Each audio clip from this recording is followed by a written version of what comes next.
दोस्तों, हम जिंदगी में कितने भी आगे बढ़ जाएं, कितने भी ऊपर चले जाएं, अगर हमने कोई गलती की है तो उसका बोझ हमेशा हमारे भीतर हमें कौंधता रहता है।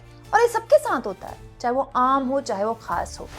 मैं ये जानना चाहती हूँ कि इस बहन की पुकार, इस बहन की सिसकियां, इस बहन का चीखना चिल्लाना क्या मुख्य चुनाव आयुक्त ज्ञानेश कुमार की नजरों में, उनके जहन में, उनके कानों तक पहुंचेगा?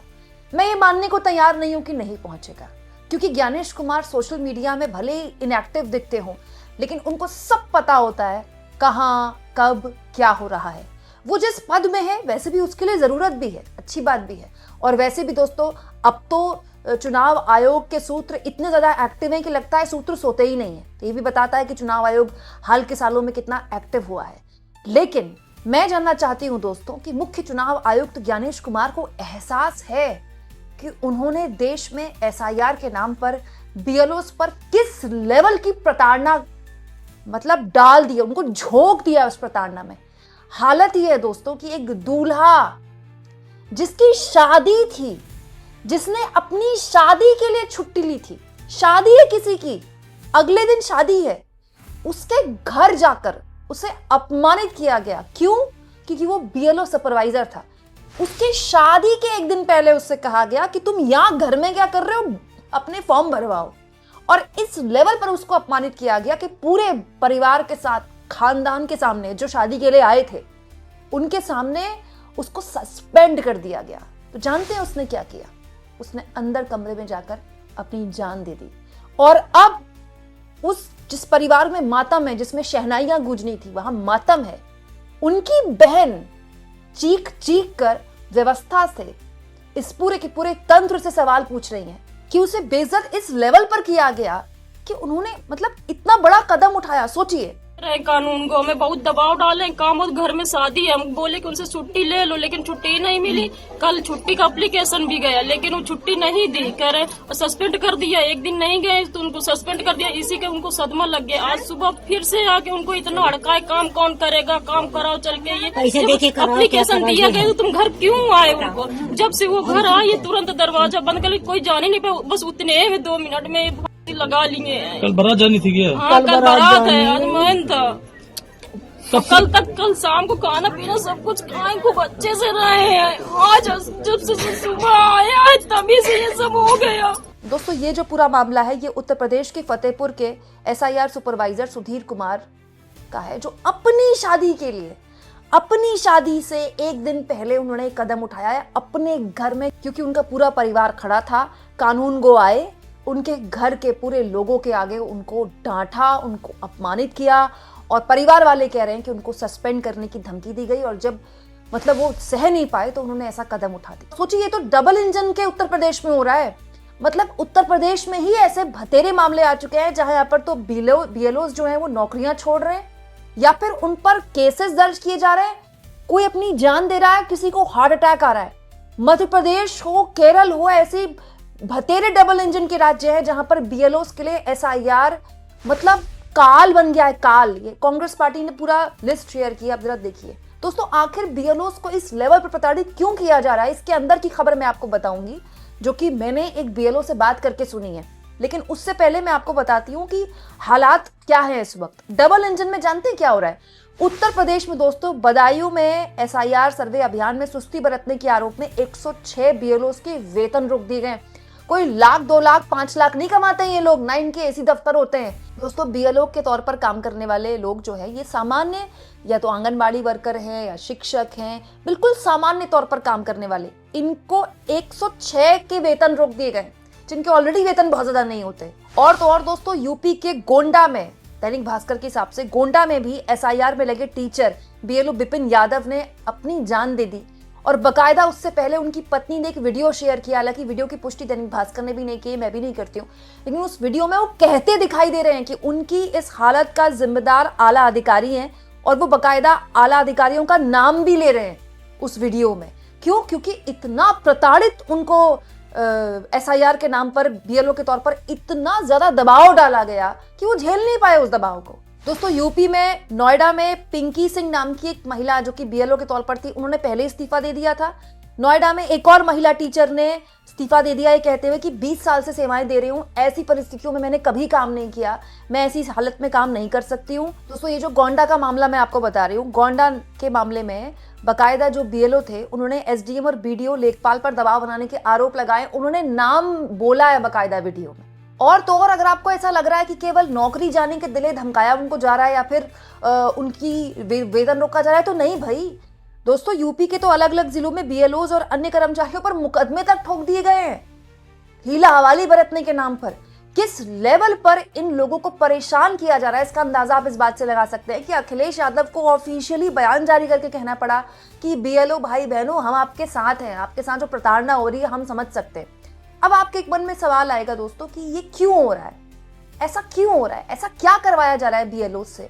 तो मेरी एक बीएलओ से बात हुई of the record, on the record कोई बात करने को तैयार नहीं है क्योंकि सब परेशान है इस बात पर कि अब नौकरी गई तब नौकरी गई। दोस्तों अब उन्होंने जो मुझे बताया है मैं आपको बताती हूँ। देखिए बीएलओ का काम कितना ज्यादा है, ठीक है।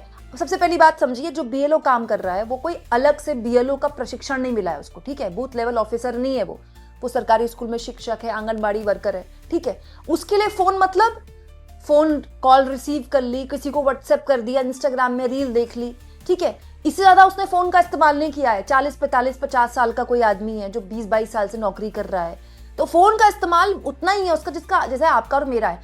अचानक से उसको कहा जाए तुम टेक्निकली एडवांस हो जाओ, जिसकी उसके पास कोई ट्रेनिंग नहीं है। दूसरा, अब उसको काम क्या क्या करना है सोचिए। पहले तो उसको फॉर्म डिस्ट्रीब्यूट करना है एक बीएलओ को, ठीक है। उसके बाद उसको फॉर्म फिल करवाना है, क्योंकि देखिए हमारे देश में ग्रामीण एरिया में एक आदमी कई बार फॉर्म गलत भर देता है, फिर वो दोबारा भरेगा, फिर वो दोबारा भरेगा। एक आदमी वही बात 4 बार पूछेगा और एक आदमी को एक फॉर्म तो भरवाने नहीं, कई फॉर्म भरवाने हैं, ठीक है। उसके बाद उसको कलेक्ट करना है फॉर्म, पहले फॉर्म बांटना है, फॉर्म भरवाना है, फिर कलेक्ट करना है, फिर उसको डिजिटलाइज करना है। वही काम जो अगले ने हाथ में लिख के फॉर्म से लिख के दिया है उसको वो सब फीड करवाना है, मतलब सारा ऑनलाइन डिजिटलाइज करना है। दिक्कत इसमें ये हो रही है कि बहुतायत लोगों के डेटा भी नहीं मिल रहे। अब 2003 में किसने कहाँ वोट किया याद भी नहीं रहता, अब डेटा नहीं मिल रहा तो वो फॉर्म अटक जा रहा है। और सबसे बड़ी दिक्कत ये हो रही है जो मैंने मतलब मोस्टली आर्टिकल्स में भी पढ़ा, देखिए द हिंदू का आर्टिकल भी यही बताता है। दूसरा, जो मेरी बीएलओ से बात हुई उन्होंने भी मुझे ये बताया कि सबसे बड़ी प्रॉब्लम ये होती है कि जब आप डिजिटलाइज ऑनलाइन अपडेट करते हैं तो जो वो पोर्टल है वो क्रैश हो जाता है। ऐप जो है बेसिकली ऐप है, वो पोर्टल नहीं है, ऐप है, वो क्रैश हो जाती है, हैंग हो जाती है बार बार, फिर हैंग हो जाती है, फिर आप दोबारा करते हैं, फिर हैंग होती है, दोबारा करते हैं। अब एक आदमी को ये दिन में 10 फॉर्म भरने हैं तो कर दे। अब एक आदमी के पास टारगेट है 200 फॉर्म का, 300 फॉर्म का, ऊपर से दे दनादन फोन आला अधिकारियों के, इतने नहीं फॉर्म भरे तो तुम्हारा सस्पेंशन हो जाएगा, इतने फॉर्म नहीं भरे तो तुम्हारी नौकरी चली जाएगी। अब होता क्या दोस्तों, बीएलओ जो है वो सरकारी कर्मचारी है, शिक्षक है, आंगनबाड़ी वर्कर है। अब होता क्या है कि आदमी अपनी नौकरी की वजह से कुछ लोन ले लेता है, किसी के घर में शादी है उसने लोन ले लिया, घर बन रहा है लोन ले लिया, बच्चों के लिए लोन ले लिया। जिसका लोन चल रहे हैं वो नौकरी छोड़ने का, नौकरी से निकाले जाने का रिस्क ले नहीं सकता, इसलिए ताबड़तोड़ काम चल रहा है। आपको पता है उत्तर प्रदेश के एक बीएलओ से मेरी बात हो रही थी, उन्होंने बताया कि सारे स्कूल ठप पड़े हैं। और केवल यूपी की बात नहीं बता रही हूँ मैं, जहां जहां एसआईआर हो रहा है ना, जहां जहां शिक्षकों को काम पे लगाया हुआ है, कोई स्कूल नहीं जा रहा, क्योंकि इतना हो ये पॉसिबल ही नहीं है, इतना टारगेट उनको दिया गया कि वो पहले स्कूल जाएं, बच्चों को पढ़ाएं, फिर वो तो स्कूल सब ठप पड़े हुए हैं। सरकारी स्कूलों में पढ़ाई बिल्कुल नहीं हो रही है। क्यों? क्योंकि बीएलओ तो फॉर्म भरवा रहे हैं और जो फॉर्म भरवा रहे हैं उसके लिए वो प्रशिक्षित नहीं है। दोस्तों हर 10 बीएलओ पर एक सुपरवाइजर है और वो जो एक सुपरवाइजर है वो हर दिन 50 बार उन बीएलओ को फोन करता है और धमकाता है, तुम्हारा टारगेट कितना कंप्लीट हुआ, तुम्हारा टारगेट कितना कंप्लीट हुआ। चलिए मान लिए एक बीएलओ ने 75 फॉर्म भर दिए एक दिन में, कितनी बड़ी बात है। 75 फॉर्म उसने बांटे होंगे, कुछ के वापस लिए होंगे, कुछ के भरवाए होंगे, 75 का टारगेट उसने पूरा कर लिया। फिर उसको दिन में बताया जाता है 75 कर दिए, 75 अभी तुम्हें और करने हैं। एक दिन लगाकर उसने 75 फॉर्म भरे, उसे पता है कि उसे आज और 75 करने हैं। आप सोचिए उस आदमी, उसका दिमाग क्रैश हो जाएगा। हर आदमी इतना प्रेशर नहीं झेल सकता। कुछ जो झेल पा रहे हैं वो बेचारे कर रहे हैं, जो नहीं झेल पा रहे हैं उनकी हालत ऐसी हो रही है। और दोस्तों एक आदमी के 2 फॉर्म भरते हैं, एक आदमी का 1 फॉर्म नहीं होता। आप लगा लीजिए कि कितना प्रेशर है एक बीएलओ पर। दूसरा, चलिए सरकारी शिक्षक तो फिर भी थोड़े पढ़े लिखे हैं, आंगनबाड़ी वर्कर कैसे भरवाएंगे फॉर्म? वो कैसे अचानक से इतनी प्रशिक्षित हो जाएंगी कि वो ऐप चलाना सीख जाएं, फिर वो फीड करना सीख जाएं। तो हमारे देश में कोई चप्पे चप्पे पर 5G चलता नहीं है। ना फोन को लेकर इतना टेक्निकली आदमी एडवांस है कि अचानक से वो आंगनबाड़ी वर्कर जो है वो बीएलओ का काम कर रहे हैं, वो फोन भी चलाना शुरू कर दें, उनको इंटरनेट भी बढ़िया मिल जाए, तो अल्टीमेटली क्या होगा? यही होगा जो हो रहा है। मैं हैरान हूं दोस्तों, ये सब कुछ चुनाव आयोग को पता है, चुनाव आयोग की नाक के नीचे हो रहा है सब कुछ, लेकिन किसी को कोई फर्क ही नहीं पड़ रहा है।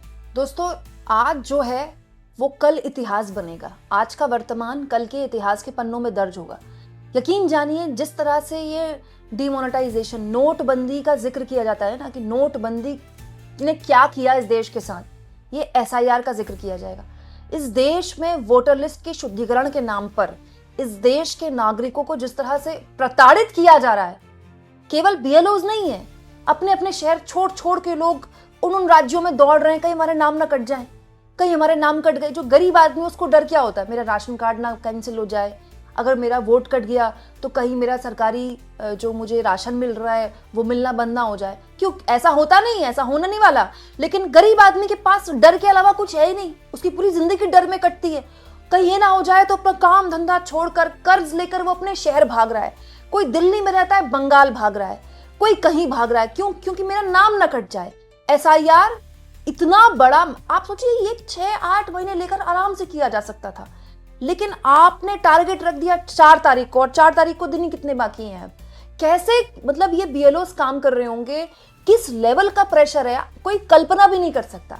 नहीं तो आप सोचिए, सरकारी नौकरी को छोड़ता है, जो सरकारी नौकरी छोड़ रहा है कहते हुए कि मैं इतना प्रेशर नहीं झेल सकती, जबकि उनको पता है कि कुछ दिनों की बात है, लेकिन वो नहीं झेल पा रहे। किस लेवल की प्रताड़ना होगी आप? और ये सब कुछ क्यों? क्योंकि एक जिद है, किसी एक इंसान की एक जिद है कि मुझे इतने दिन में वोटर लिस्ट का शुद्धिकरण करना है। मैं तो ये सोच रही हूँ कि इन हालातों में आपकी वोटर लिस्ट का शुद्धिकरण कैसे होगा?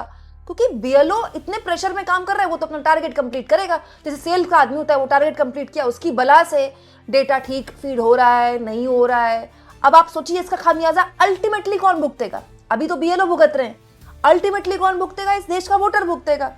क्यों? क्योंकि इनमें से कईयों के डेटा ठीक से अपलोड नहीं होंगे, कईयों के नाम कट जाएंगे, क्योंकि बीएलओ का जो उद्देश्य है इस समय वो वोटर लिस्ट का शुद्धिकरण करना नहीं है, वो उसके टारगेट कंप्लीट करना है कि आज मुझे इतने फॉर्म के टारगेट कंप्लीट करने, नहीं तो तहसील से फोन आ जाएगा। आप इस मुद्दे पर क्या सोचते हैं दोस्तों? ये सब कुछ जब ज्ञानेश कुमार बैठकर अपने दफ्तर के बड़े वाले टीवी में देखते होंगे तो उनको क्या लगता होगा? कमेंट बॉक्स में जरूर लिखें, और जितना हो सके चैनल को शेयर भी करें दोस्तों, और सब्सक्राइब भी।